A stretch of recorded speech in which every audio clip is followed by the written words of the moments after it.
Isang mapagpalang araw sa inyong lahat mga kalingap. Usap-usapan ng mga karamihan at ng mga viewers na kamukha nga raw ni Lisa Soberano itong si Carla. Iisipin mo nga na para talaga silang magkambal, kung sa bagay totoo naman talaga na napakaganda nitong si Carla. Kung makikita kaya ni Lisa Soberano si Carla ano kaya ang magiging pakiramdam nito at makikita niya ang kanyang kamukha.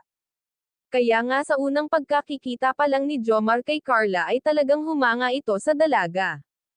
Wala naman masama kung humanga ka sa isang tao, humahanga lang naman at nagagandahan kay Carla. Kahit nga si Edo ay nagagandahan kay Carla, dumako naman tayo sa sinabi ni Kalingap Rob na naka-line up na rin si Carla na mapagawaan ng bahay.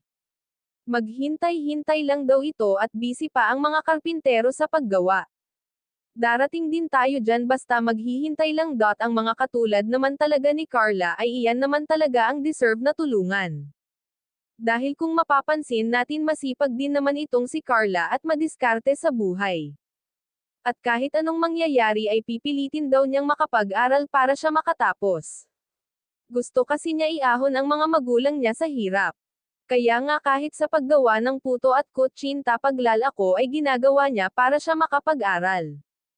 Pag may pangarap ka talaga sa buhay hindi mo ikahihiya ang ginagawa mo lalo at sa malinis na paraan, maswerte ang mga magulang ng dalagang ito, dahil hangad ni Carla na sila ay matulungan at maiahon sa hirap, madadagdagan na naman ang mga Kalingap Angels ni Kalingap Rob. Bago tayo magtapos huwag natin kalimutan suportahan ang ama ng Kalingap na si Val Santos Matubang at si Kalingap Rob. Maraming salamat mga ka-viewers. God bless sa inyong lahat.